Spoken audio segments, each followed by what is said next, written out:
Thank you, Chair. It is a real pleasure for me to be here today. I want to thank Biomin for inviting us to this very important conference.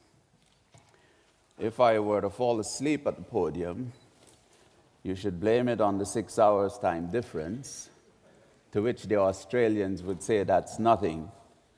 Of course, I made up for the difference between my time difference and theirs by spending most of the night looking at the rescue going on in Chile. As you might know, all 33 of the miners are out.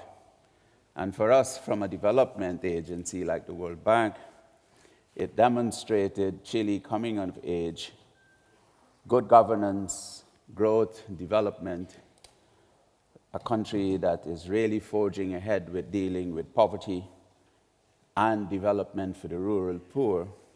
And for us, it was a really good news story that I couldn't resist. It went way beyond the human dimensions of it, but of course, looking at how a country can transit from a totalitarian regime to a functioning democracy and growing well. So I went to bed at 4 o'clock, but with a good feeling in my heart. I was asked to talk about livestock in a changing landscape. And I want to say that I will discuss this from a development world perspective. Being from the World Bank, we work with developing countries, and therefore my view on this topic will be seen largely through the developing world's eye. I would like to discuss this topic in 3 sort of areas: to review the trends, identify the underlying factors, and discuss some of the developing challenges and opportunities. Gordon could have, in fact, done all this for me. He has already practically done this. The only difference between the early part of my presentation and what he has already said is that I will aggregate it by developed and developing world, but our numbers rather are similar. My colleagues, Chris Delgado, Simeon Ewi, and Henning Steinfeld, some of you might know these guys, wrote about the livestock revolution about the mid-90s, in which they identified the rapid growth in demand for livestock products, which they termed the livestock revolution. Of course, the word revolution came from akin to the Green Revolution, which you must know about. The Green Revolution, however, was a supply response to food production. In the case of livestock, it's a demand response, and we will discuss some of the factors. But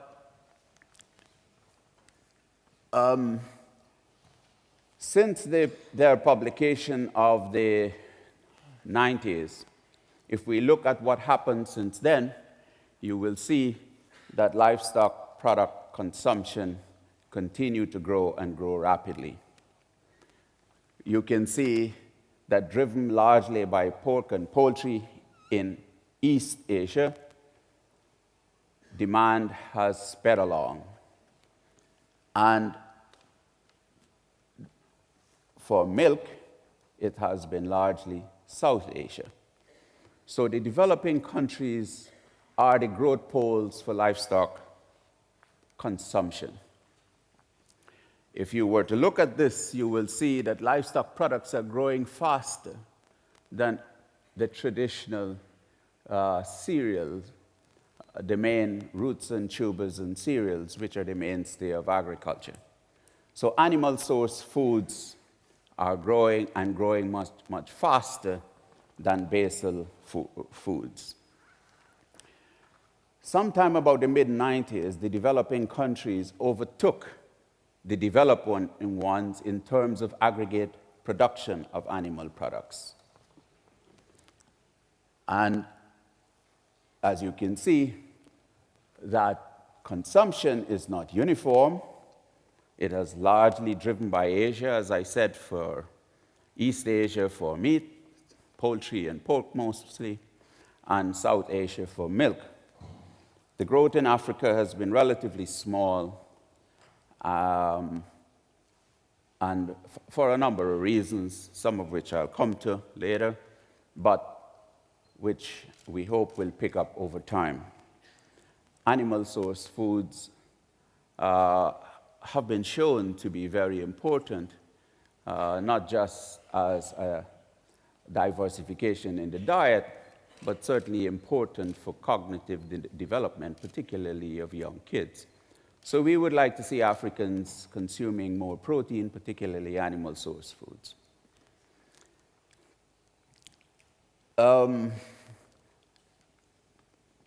In aggregate terms, Gordon has already produced some of these numbers. You can see what is being produced in terms of meat and milk in the developed and developing world. The developed world has largely stagnated with respect to production and consumption. It is in the developing world where much of the growth is taking place and is likely to continue because the per capita consumption in most of the developing world is still relatively low. So Eric has already said that markets will continue to grow. We know we have good markets, and in the case of livestock products, these markets are going to be largely in the developing world. But let's look for a moment at some of the underlying factors that drive the demand and, of course, the supply. On the demand side, it's largely income, as I already said, urbanization, population growth, and growth in trade. On the supply side, it has been cheap input up until recently, not so anymore and unlikely to return to that state. Technological change, the transposition of technology from the developed countries to the developing ones for pig and poultry is almost seamless, and the scale efficiency gains that can be derived and has been derived in places like China and elsewhere in East Asia. As we already said, demand is driven by income increases. It is not infinite, of course. The general rule of thumb is that beyond $10,000 per capita, consumption levels off. But most of the developing world are way below 10,000, and therefore we expect demand increases in consumption to continue well into the future.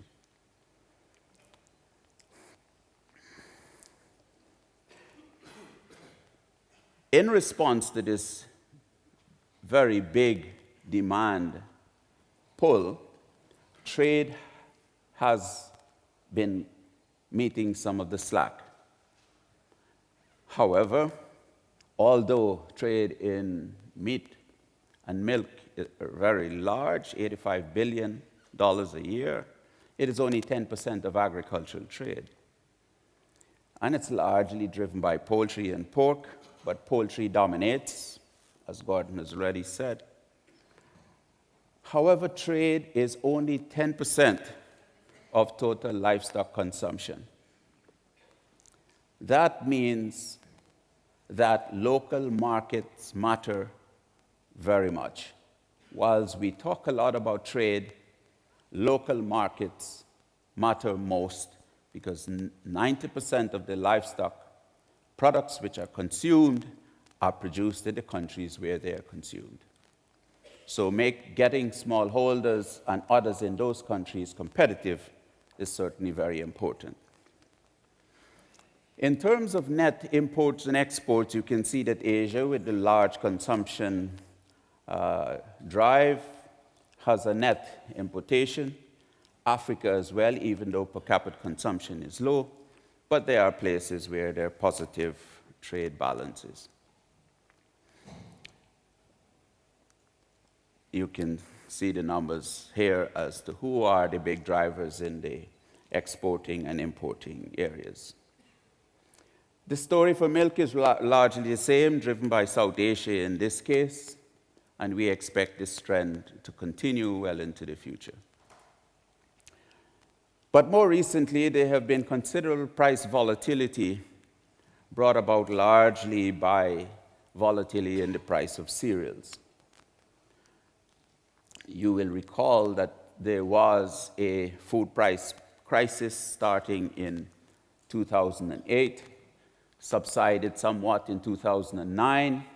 Every indications are that relatively poor harvest in certain places, including Canada, will mean that wheat prices will shoot up. And so we expect another food price crisis that will ensue in the coming months and perhaps a year or so. The very important, critical factor, of course, is that feed in the monogastric sector, as you know, is about 80% of the cost. And if we want to make the industry more competitive, we must look at the feed situation. And feed for another reason, because increasingly, the demand for the feed grains, such as corn, is not restricted to the livestock sector.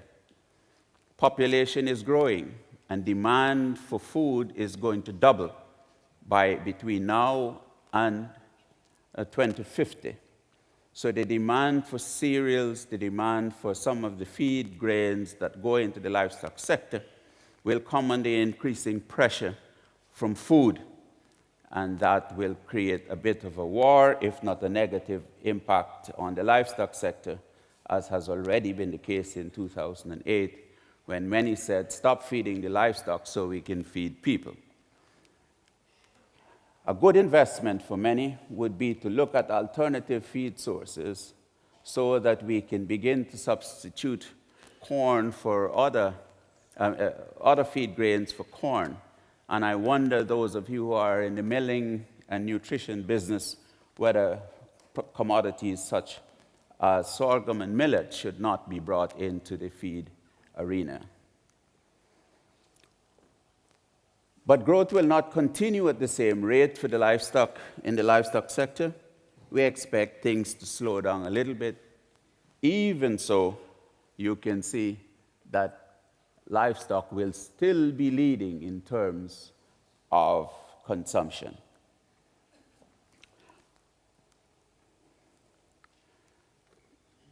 Well, there are great opportunities there. As I said, markets will grow. It will grow in the developing countries. Local markets matter. We need to penetrate them. We need to get those producers in the developing countries up to speed. But there are many challenges. In addition to addressing the demand for livestock products, we have at least 4 things which I would like to touch on. How do we allow the livestock sector to be a stronger locomotive for poverty reduction? We have had growth in the sector, but no equity. Smallholders in the developing countries have been largely bypassed by this revolution, and we need to bring them in. From a developing standpoint, certainly from our standpoint as a development agency, we would like to see smallholders in developing countries benefiting from this revolution. There are concerns about livestock in the environment, livestock and human health, and the changing standards, private and social. I will allude to this last part only briefly because we do not have a lot of time here today. Livestock is a pathway out of poverty.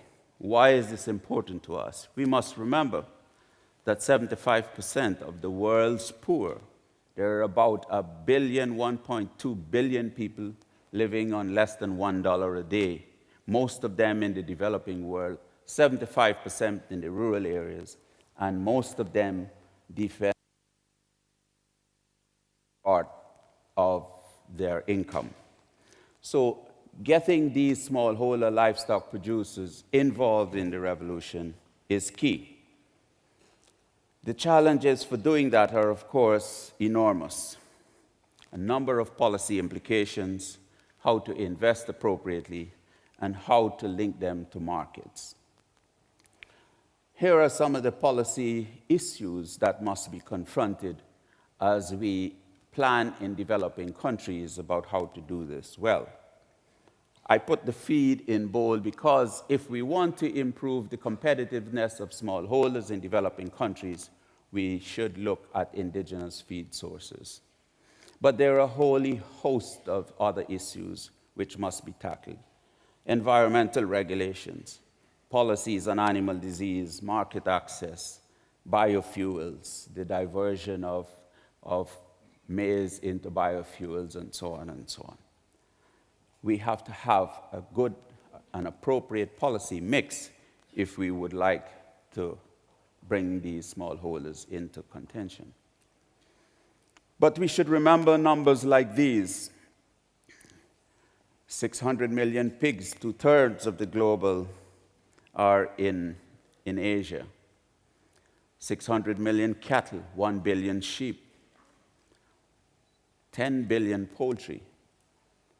These are large numbers of animals in some of the most densely populated areas of the world. We have known from the public health standpoint, many of these livestock production take place in or around urban areas where they can get infrastructure support, access to ports, and so on. This coincidence between high concentrations of livestock and people would have implications for public health and disease spread and sanitation and so forth. I'll come back to that issue. I already alluded to the very important point of linking animals to feed demographics. Production Asia, where most of the livestock production is taking place currently, is a severely deficient feed area. And how to bring about a better convergence between where the livestock produce and feed supplies is an important challenge. This only illustrates that the growth in livestock product is correlated with maize, of course, particularly in the monogastric sector. Livestock and the environment, as you know, that this has become a major topic in recent times. There isn't a week where I do not get a call from some press or consumer group that would like to say, let's get rid of all the livestock and we will solve our environmental problems. There are a lot of confusion about what is the real contribution of livestock to greenhouse gases. Is it 18%? Is it 23%? Is it the 51% that one recent publication say? And what should we do about this? Well, partly, some of the confusion rests with how we count the greenhouse gas emissions. If we look at what IPPC does, it does not attribute all these factors which are associated with livestock production through the marketing chain. IPPC does not count all of this as livestock emissions. It counts it variously as cereals, for example, forestry, feed, it attributes to industry, and so on and so on. So our methodological approaches to how we measure the contribution of a sector in terms of its greenhouse gas production needs to be rationalized. We believe that we need to go towards a life cycle analysis which includes these factors and promulgate an important, rigorous methodological approach which we can all use and then apply incentives and/or other mechanisms to ameliorate the effects.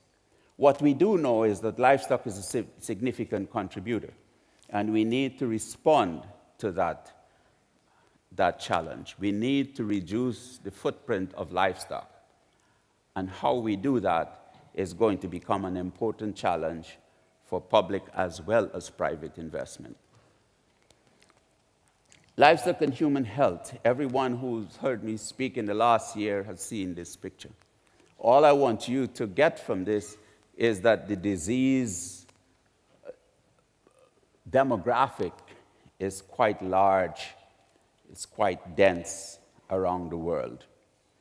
Most of these diseases, but not all, are zoonotic. And many of them have been costing huge amounts of money to control over the last decade or so, avian influenza being the most recent. We need to find ways to get a better handle on how we control zoonotic diseases, for the very reason that increasingly livestock and human densities are together. Transport worldwide, we know, I'm Canadian, we know what happened with SARS. 45 Canadians died from SARS, very short space of time. It moves very quickly. How are we going to deal with the disease challenges which are ever present? We believe that we need to bring a different model to disease control. We need to take an ecosystems approach in which we more closely link animal and human health systems at the intersection of public health. And many have been talking about the One Health. It is true that if we go back 17th, 19th century, there was joint medicine. Increasingly, it became more specialized. And what we're saying now is that they should come back together again. But we're not talking about putting the whole system, health systems together. We're talking about looking at where they intersect, and this is where our concept of One Health is applied, where animal and human medicine intersect so that we can effect better control of zoonotic diseases. And here are some of the factors, some of the benefits we believe that a One Health can accomplish. Efficiency, better surveillance and detection, and effectiveness, better sharing of facilities, and so on. Now, so those are the huge challenges we see. How to deal markets, as we said, Eric said, Gordon said, markets will be there. In the case of animal products, they will be largely in the developing countries. So that's not the problem, but it's how do we access this market in a sustainable, environmentally sustainable way to effect proper disease control. Notice I did not touch on the last issue I raised about standards, changing private and public standards, social standards in there. Increasingly, the animal rights groups are saying the standards in the livestock sector are not satisfactory, and we need to do more. These groups are becoming quite vociferous. We have lots of demonstrations around the world, lots of them in Washington, D.C., about this issue. So we need to get on top of these challenges which the livestock industry will be confronted with. The environment, food feed competition, disease. But as you can see from this graph, investments in the agriculture sector has been declining, and up until recently, where there has been a bit of an upturn, investments have been coming down. You can see even the World Bank from about 17% of ODA in the 80s, we got down to the early 2000s where official development assistance from all the donors was less than 4% from 17%. The World Bank was 10% from its 30% of lending. Our graph is going up, but we do not see the rest of the developing community beginning to invest more in agriculture and very, very little in livestock. So public investment is not very strong, and private investment to deal with these issues are also currently weak, although there is increasing attention to them. So that's my story. That's where I'd like to leave it. Thank you very much.